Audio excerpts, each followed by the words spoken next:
ሰላም ጤና ይስጥልኝ እንደምንላችኋል ከሐረሪ ቴሌቪዥን የዕለቱን ዜናዎች ይዘን ቀርበናል። ከዜናዎቹ ጋር ምስጋናው ኃይሉ ነኝ። በቅድሚያም ክልላዊ ዜናዎች።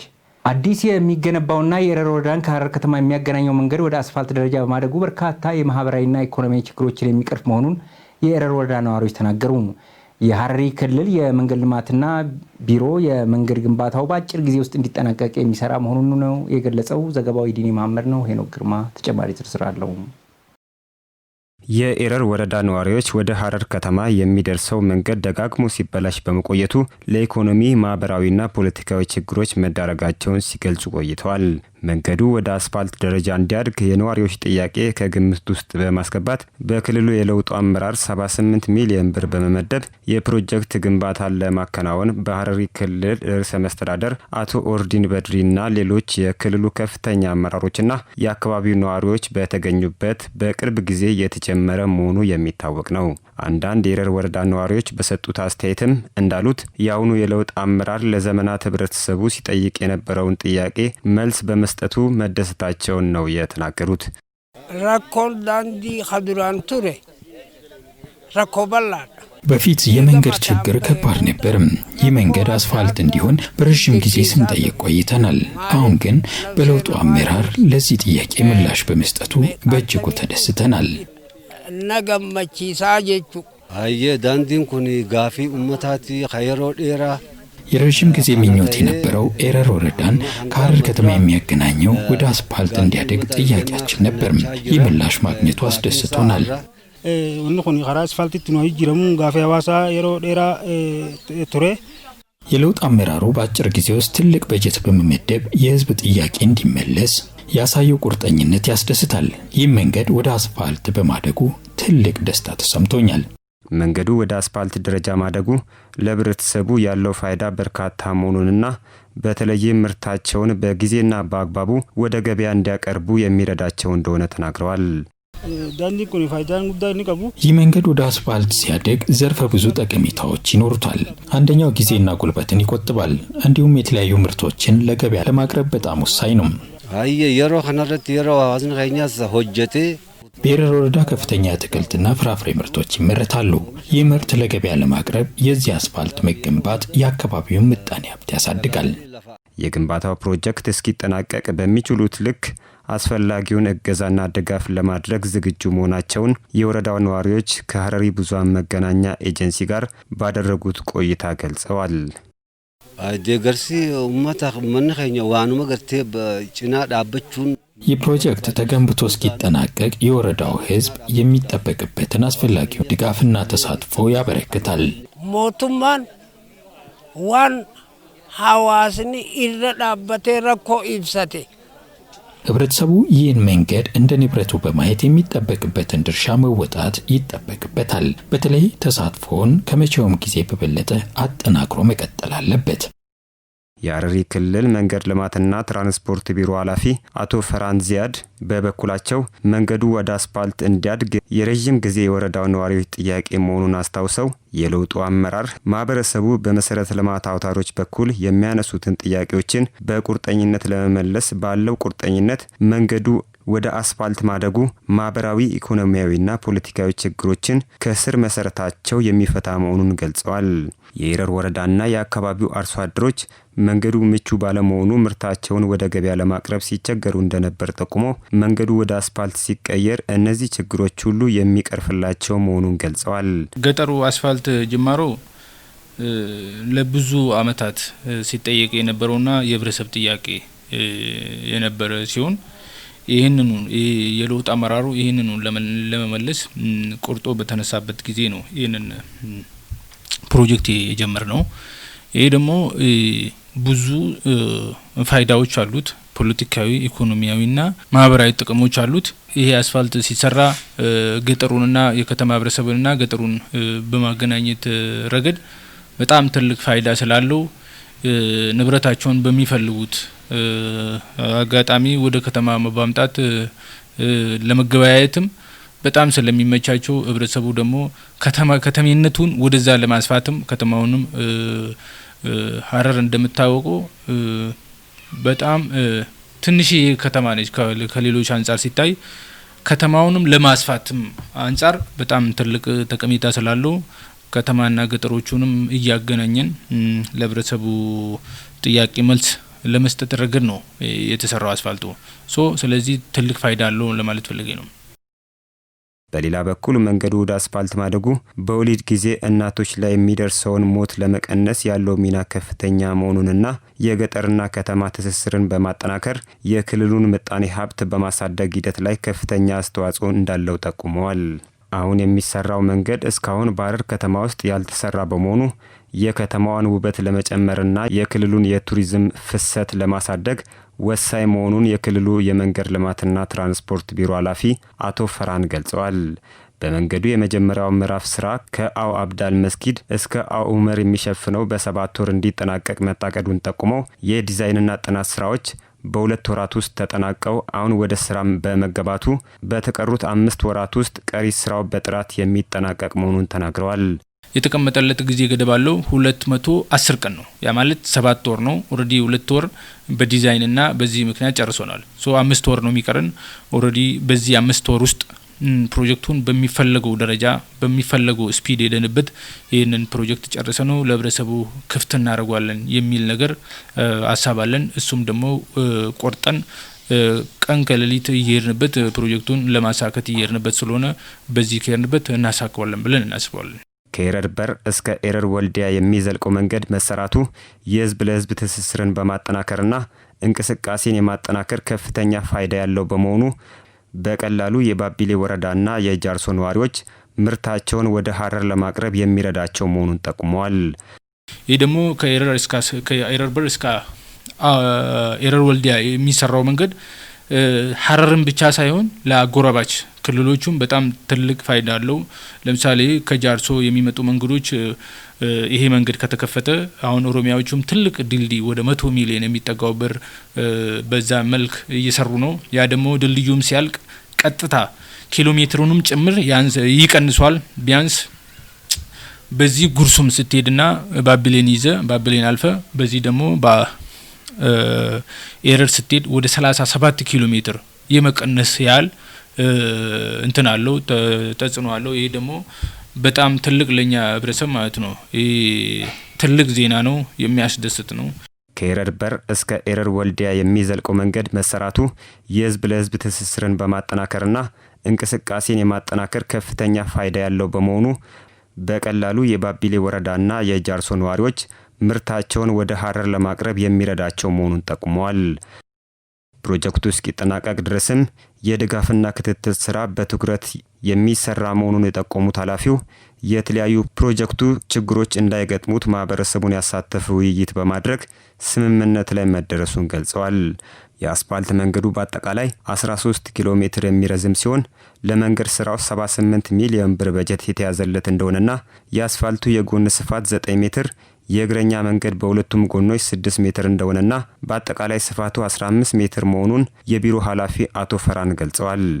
በሌላ በኩል ይህ ፕሮጀክት ሌሎች የመሰረተ ልማት አውታሮችን እንዳያፈርስ ዲዛይን ውስጥ በማካተት በሁለቱም በኩል 6 ሜትር ስፋት መጨመሩንና በአጠቃላይ 21 ሜትር የሚሰፋ እንደሆነም አመላክተዋል። የፕሮጀክቱ ስራ አስኪያጅ አቶ መሐመድ ሙዬ በበኩላቸው ተቋማቸው ለ8 ዓመታት በተለያዩ የመንገድና ኮንስትራክሽን ስራዎች ላይ ተሰማርቶ እየሰራ እንደሚገኝ ጠቁመው የፕሮጀክቱ የመጀመሪያው ምዕራፍ ስራ በተያዘለት ጊዜ እንዲጠናቀቅ አስፈላጊው ቅድመ ዝግጅት ተጠናቆ ወደ ስራ መገባቱን ገልጸዋል። 2.5 ኪሎ ሜትሩ እስከ አውመር ቀበሌ ያለው በዚህ ዓመት ለማጠናቀቅ እኛ ምንችለውን እየሰራን ነው። ያው ለአንድ ፕሮጀክት መጠናቀቅ የግድ የኮንትራክተሩ ብቻ ሳይሆን የሁሉም ባለድርሻ አካላት የጋራ የሆነ ጥረትና ኤፈርት መካተት አለበት። በዚህ ውስጥ ህብረተሰቡ ትልቅ ሚና አለው። ለአንድ ፕሮጀክት ስኬት የህብረተሰብ ተሳትፎ ትልቅ አስተዋጽኦ ያደርጋል። በዚህ ረገድ ሁሉም ባለድርሻ አካላት ህብረተሰቡ ጋር በመድረስ ህብረተሰቡን ማንቃት የፕሮጀክቱ አካል ሆኖ ተባባሪ እንዲሆን ማድረግ ያስፈልጋል። የፕሮጀክቱ ስራ አስኪያጅ አቶ መሐመድ ሙዬ በበኩላቸው ተቋማቸው ለ8 ዓመታት በተለያዩ የመንገድና ኮንስትራክሽን ስራዎች ላይ ተሰማርቶ እየሰራ እንደሚገኝ ጠቁመው የፕሮጀክቱ የመጀመሪያው ምዕራፍ ስራ በተያዘለት ጊዜ እንዲጠናቀቅ አስፈላጊው ቅድመ ዝግጅት ተጠናቆ ወደ ስራ መገባቱን ገልጸዋል። ሀገራችን የጀመረችውን የብልጽግና ጉዞ ለማሳካት የሚያስችል ብቁ ዜጋን ለማፍራት በሚደረገው ጥረት ውስጥ የክልሉ ልህቀት ማዕከል የሚያስመሰግነው ተግባር እየፈጸመ እንደሚገኝ ተገለጸ። የክልሉ የልህቀት ማዕከል 2012 በጀት ዓመት እቅድ አፈጻጸም የተገመገመ ሲሆን የ2013 በጀት ዓመት እቅድና የ10 ዓመቱ የልማት መሪ እቅድ ቀርቦ ውይይት ተደርጎበታል። ዘገባው የአዳነት አደሰ ነው። ሄኖክ ዘነበ ዝርዝር አለው። የልህቀት ማዕከሉ የ2012 በጀት ዓመት የስራ ክንውን አፈጻጸምን በመገምገም የ2013 በጀት ዓመት እቅድና ቀጣይ ትኩረት አቅጣጫዎችን ለማስቀመጥ የሚያስችል የውይይት መድረክ አካሂዷል። የክልሉ ምክር ቤት ማህበራዊ ጉዳዮች ቋሚ ኮሚቴ ሰብሳቢ ወይዘሮ አሚራ አልይ በመድረኩ ላይ እንደተናገሩት ሀገራችን የጀመረችውን የለውጥ ጉዞና የልማት እቅዶችን ከዳር ለማድረስ ሙያዊ ብቃቱ በምዘና የተረጋገጠ ብቁ የሰው ኃይል የሚኖረው ድርሻ የላቀ ነው ብለዋል። የልህቀት ማዕከሉ ከክልሉ አልፎ ለአጎራባች ክልሎች ጭምር የብቃት ምዘና እየሰጠ መሆኑ የሚያስመሰግነውና የሚያኮራ ተግባር ነው ያሉት ወይዘሮ አሚራ ማዕከሉ በቴክኖሎጂ የታገዘ የምዘና ስርዓት መዘርጋቱ ለተቋሙ ትልቅ አቅምና ተአማኒነት የሚጨምር በመሆኑ ይህ ስራ ተጠናክሮ ሊቀጥል እንደሚገባም ጠቁመዋል። በተለይም ማዕከሉ ራሱን በዘመናዊ ቴክኖሎጂ በማደራጀት የብቃት ተመዛኞች ባሉበት ቦታ ሆነው መመዘንና መረጃዎችን በቀላሉ ማግኘት የሚችሉበት ስርዓትን መዘርጋቱ የተገልጋዮችን እርካታ ለማረጋገጥ ያግዛል ያሉት ወይዘሮ አሚራ ይህም ለሌሎች አቻ ተቋማት መልካም ተሞክሮ ሊሆን የሚችልና ማዕከሉ በለውጥ ጎዳና ላይ ስለመሆኑ አመላካች ተግባር ነው ይላሉ። በመድረኩ የልህቀት ማዕከሉ የ2012 በጀት ዓመት እቅድ አፈጻጸም የ2013 እቅድና ቀጣይ የትኩረት አቅጣጫዎችን ጨምሮ የተቋሙ የቀጣይ 10 ዓመት መሪ የልማት እቅድ ቀርቦ ሰፊ ውይይት ተደርጎበታል። በቀረበው እቅድ አፈጻጸምና ቀጣይ ትኩረት አቅጣጫ ላይ በመንተራስ የመድረኩ ተሳታፊዎች የተለያዩ ጥያቄዎችና አስተያየቶችን ሰንዝረው የማዕከሉ ስራ አስኪያጅ አቶ አብዱልአዚዝ አደም ሰፊ ምላሽና ማብራሪያ ሰጥተውበታል። ከመድረኩ ተሳታፊዎች ከተነሱ አስተያየቶችና ነጥቦች መካከልም በማዕከሉ ለአካል ጉዳተኛ ተመዛኞችም ሆነ ተገልጋዮች ምቹ ሁኔታዎች መፈጠር አለበት፣ ከኮሮና ቫይረስ ተጽዕኖ ጋር ተያይዞ ባለፈው ዓመት የብቃት ምዘና ባልወሰዱ ተመዛኞች ላይ ጫና እንዳይፈጠር በትኩረት መሰራት ያስፈልጋል የሚሉት ይገኙበታል። የማዕከሉ ስራ አስኪያጅ በተነሱት ጥያቄዎች ዙሪያ በሰጡት ምላሽ አካል ጉዳተኛ ተመዛኞችና ተገልጋዮችን በተመለከተ ከፌዴራል ተቋማት ተሞክሮ በመውሰድ ማሻሻያ ይደረጋል ብለዋል። በመድረኩ የተነሱት ክፍተቶችና ገንቢ ሀሳቦችን እንደ ግብዓት በመውሰድ በቀጣይ የተሻለ የስራ አፈጻጸም ለማስመዝገብም በትኩረት እንደሚሰራም አቶ አብዱልአዚዝ አስታውቀዋል። በተቋሙ በ2012 በጀት ዓመት የተሻለ የስራ አፈጻጸም ላሳዩ ሰራተኞች የማበረታቻ ሽልማት ተበርክቶላቸዋል ሲል አዳነት አደሰ ዘግቧል። የምሽት የመንገድ ዳር መብራት መሰራቱ የማህበራዊና ኢኮኖሚ ችግሮችን እየቀረፈ እንደሚገኝ የአቦከር ወረዳ ነዋሪዎች ተናገሩም። የህብረተሰቡን ጥያቄ ለመፍታት መንግስት የመንገድ ዳር መብራትን በማስፋፋቱ ነዋሪዎቹ ምስጋናቸውን አቅርበዋል። የዲኒ መሐመድ ዘገባ የኖክ ግርማ እንደሚከተለው ያቀርበዋል። በሐረሪ ክልል የአቦከር ወረዳ ነዋሪዎች በአካባቢው የውስጥ ለውስጥ መንገድ ይሰራልን የሚል ጥያቄ አቅርበው መንገዱን በማዘጋጃ ቤት በዩኤልዲፒ በጀት ከተሰራ በኋላ በመስመሩ የመንገድ ዳር መብራት እንዲሰራላቸው ነዋሪዎች ጥያቄ ያነሱ ነበር። የአቦከር ወረዳ ቀበሌ 11 ነዋሪ ወይዘሮ ጸደቁ በሻ ለሐረሪ ብዙሃን መገናኛ ኤጀንሲ እንደገለጹት በአካባቢው የመንገድ ዳር መብራት ከመሰራቱ በፊት የተለያዩ ችግሮች ያጋጥማቸው እንደነበር ያስታውሳሉ። በተለይም ሴቶች በምሽት ላይ ለመንቀሳቀስ ይቸገሩ እንደነበርና ለዘራፊዎች የተመቸ ሁኔታ ፈጥሮ እንደነበርም ጠቁመዋል። የመንገድ ዳር መብራቱ በመሰራቱ ግን የነበሩ ችግሮች ሁሉ መፈታታቸውን ጠቁመዋል። በጣም ችግር አለ። በማታ ማታ ያው መብራት ማለት ፀሐይ ማለት ነው እንደሌለ ሁሉ በጨለማ ብዙ ችግር ነበረበት። ብዙ ለኗሪውም ሆነ ለማንኛውም ሰው ችግር ፈጣሪ ነገር ነበረ። ዘራፊ ይኖራል፣ ፍርሃት አለ። በተለይ እንደ ኗሪ ሴቶች እንደኛ አይነት ደካሞች መውጣት አንችልም እንደልባችን። በአሁን ሰዓት ግን ከዛ ጋር እዚህ ጋር እንኳን ወጋገኑን በማየት የቱን ያህል ደስተኛ እንደሆነን እያንዳንዳችን ልቦናችን ነው የሚያውቀው። ይሄንን የመንገድ ዳር መብራቱ መዘርጋቱ በርካታ ፋይዳዎች ያሉት መሆኑን የገለጹት ወይዘሮ ጸደቁ ሴቶችም ሆነ ሌላው የህብረተሰብ ክፍል የምሽት ሰዓት ሳይገድባቸው ያሻቸውን የንግድ ስራ ለመስራት በሚያስችላቸው መልኩ ችግራቸውን እንደቀረፈላቸው ገልጸዋል። በጣም ጥቅም ሰጠኝ። እንደፈለኩ ሄዳለሁኝ። የፈለኩትን ነገር ሰዓት ላፊ ወጣ ብዬ ገዝቼ ገባለሁኝ። 2 ሰዓት ሆነ 1 ሰዓት ሆነ ብዬ አልፈራም፣ ገዝቼ ገባለሁኝ። ስለዚህ ሁለተኛ ነገር ደግሞ የመብራቱ እንደዚህ መሆንና መብራት ጥቅሙ ለትውልዱ፣ ለታዳጊው፣ ለወጣቱ ብዙ ስራ ፈጠራን የሚያመጣ ነገር ነው። በመብራት ብዙ ነገር ይሰራል። ለምን ራሱን የቻለ ልማት ስለሆነ ያለ መብራት መኖር እንደማይቻል ሁሉ በዚህ በመብራት ወጣቱ ሁሉ ስራ ፈጣሪ ነው። ከዚህ ሰዓት በኋላ መኪና ይጠብቃል። ብዙ ነገሮች አሉ። ብዙ መብራት ካለ ሁሉ ነገር አለ እና ይሄን ያህል ነው ለኔ ደስ የሚለኝ። ሌላው የወረዳው ወጣት ካሳውን ንጉሴ የመንገድ ዳር መብራት ባልነበረበት ጊዜ በምሽት መንቀሳቀስ አስቸጋሪ እንደነበርና የህብረተሰቡም ሰላምና ደህንነት ችግር ውስጥ ወድቆ እንደነበር ያስታውሳል። መብራት ከተሰራ ወዲህ ግን ወጣቶች በምሽት የመኪና ጥበት አገልግሎትና ሌሎች የተለያዩ የንግድ ስራዎች ላይ እንዲሰማሩ ሁኔታዎችን ያመቻቸላቸው መሆኑን ይናገራል። ይሄ መብራት ከመኖሩ በፊት ወይንም መብራቱ ሳይገባ በፊት ያው ሰፈሩ ማታ እንቅስቃሴም ይከብዳል። ለሴኩሪቲም ለደህንነትም ያለው ነገር ይከብድ ነበር። አሁን መብራቱ በመግባቱ ግን የተሻለ ነገር አምጥቷል፣ ማነቃቃትን አምጥቷል። ማህበረሰቡንም ለምሳሌ በወጣቱን የስራ ላይ እንዲሳተፍ ሆኗል፣ ተጠቃሚ ሆኗል። ሁለተኛ ደግሞ ካሁን በኋላም የሚመጡ ጥቅሞች አሉ መብራቱን ተከትሎ ማለት ነው። ለምሳሌ መብራቱ በመኖሩ ምክንያት ወጣቶች ተደራጅተው መኪና እዚህ ያድራል። በሚያድሩት መኪናዎች ደግሞ ኢንከም ገቢ ያገኛል ወጣቱም። እነዚህን ጨምሮ ሌሎች ጥቅሞች ይመጣሉ ተብሎ ይታሰባል።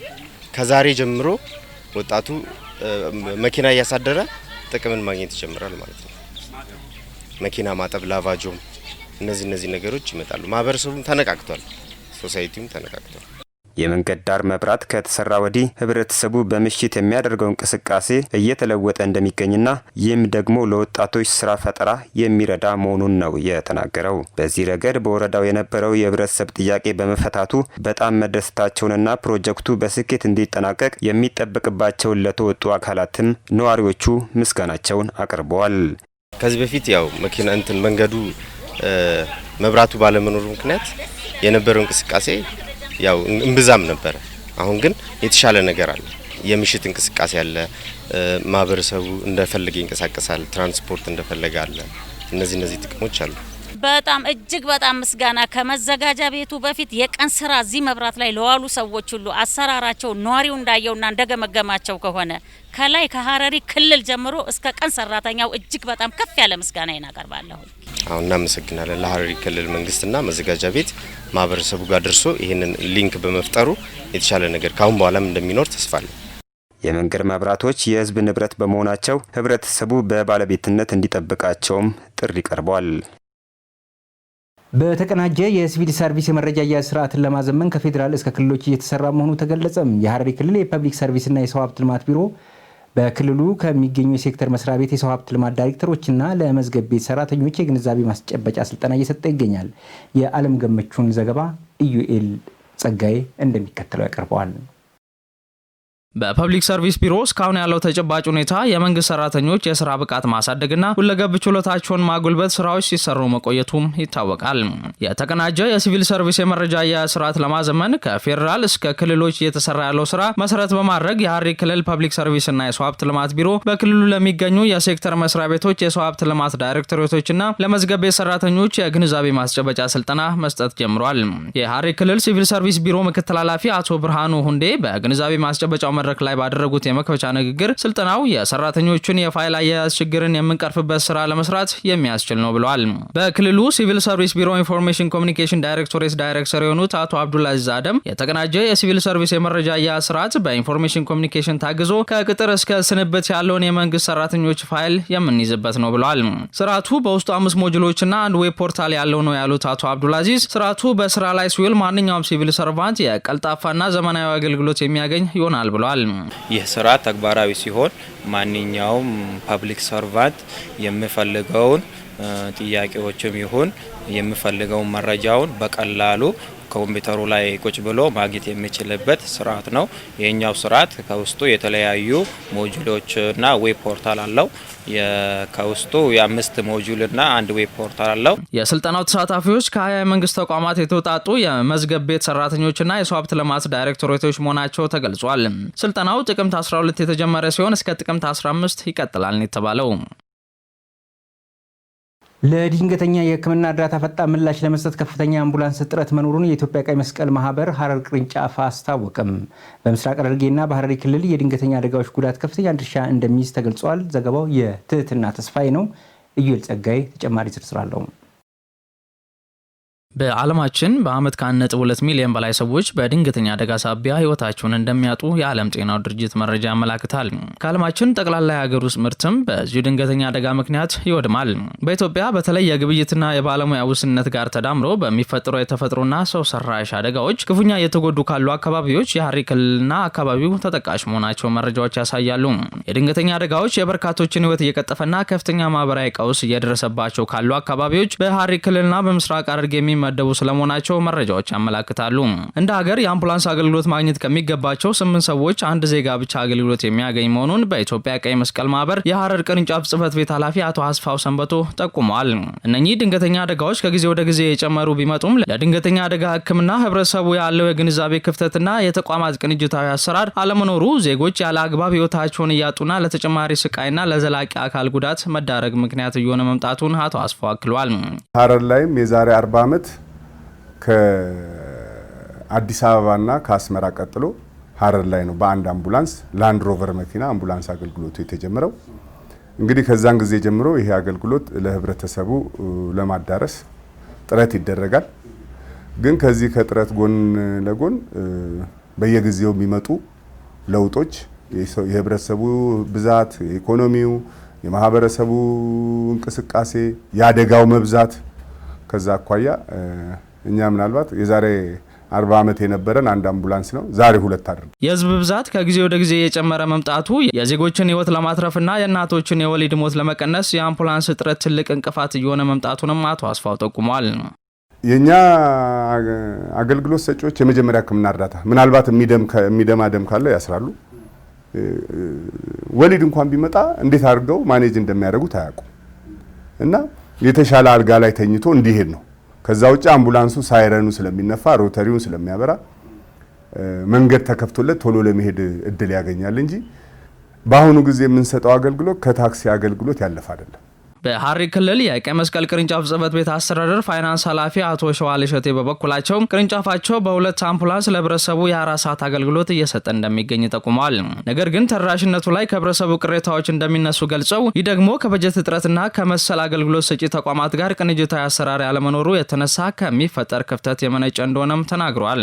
ያው ከተማው ላይ ትልቅ የአምቡላንስ እጥረት አለ። ያው የቀይ መስቀል ለ24 ሰዓት የአምቡላንስ አገልግሎት ነው የሚሰጠው። አንዱ የማንዴቱ ያ ነው። እንደ አገር አቀፍ የሚሰራው እንደዛ ነው። በእኛ በክልላችንም ደረጃ የ24 ሰዓት አምቡላንስ አገልግሎት ይሰጣል። 2 አምቡላንሶችን ተጠቅሞ ማለት ነው። ግን ያ በቂ አይደለም። እንደሚታየው በመንግስትም ደረጃ ያሉ አምቡላንሶች አሉ። እነሱ ምን ያህል የራሱ የሲስተሙ ተናቦ የመስራት ነገር ላይ በራሱ የሆነ ችግር አለው።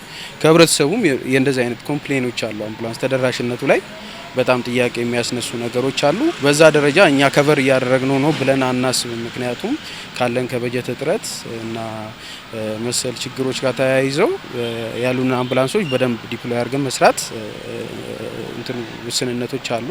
ከህብረተሰቡም ያ ነው እንትኑ ያለው። ግን ተቀናይተን መንግስትም የተሻለ በጀት ድጋፍ አድርጎልን ብንሰራ በተሻለ ደረጃ የህብረተሰባችንን ፍላጎት እናረካለን ብዬ አስባለሁ። በቅርንጫፉ የሀብት አሰባሰብ ኦፊሰር ወይዘሮ ስንታየው ገብሬ የበጀት እጥረትና በክልሉ የሚገኙ ሌሎች አገልግሎት ሰጪ ተቋማት ጋር ቅንጅታዊ አሰራር አለመኖሩ ዜጎች ተደራሽ ለመሆን ማነቆ እንደሆነባቸውም ገልጿል። እዚህ አሁን እኔ እንደ የሐረሪ ክልል ቢያደርግ ብዬ የምለው በጀት የለንም። ለሰራተኞቹም ደሞዝ ለነዳጅም ለምንም 2 ነች እና 2ቷም አምቡላንስ በተጠራንበት ጊዜ ላንደርሱላ እንችላለን። ጥሪ ይደራረባል። ብዙ ጊዜ እዚህኛው ጥሪ ሄዶ እስከሚመጣ ድረስ ሌላ 2-3 ጥሪ ይመጣል። ልንደርስላቸው አንችልም። ለብዙ እናቶች፣ ለህፃናቶች፣ ብዙዎች ጋር አቅመ ደካሞች ጋር አሁን አንደርስም ብዙ ጊዜ ማለት ነው። 24 ሰዓት ነው የሚሰራው። ሌሊትም ነው የሚሰሩ፣ ቀንም ነው የሚሰሩትና የክልሉ መንግስት በጀት ቢደጉመን ጥሩ ነው ብዬ አስባለሁ። የኢትዮጵያ የቀይ መስቀል ሐረር ቅርንጫፍ ጽህፈት ቤት ኃላፊ አቶ አስፋው ሰንበቶ የህብረተሰቡን ፍላጎት ለማርካትና ቀልጣፋ አገልግሎት ለመስጠት ቀይ መስቀል፣ ደም ባንክና ጤና ቢሮ በቅንጅት እንዲሰሩ የሚያደርግ አሰራር መዘርጋት እንደሚገባም አስገንዝበዋል።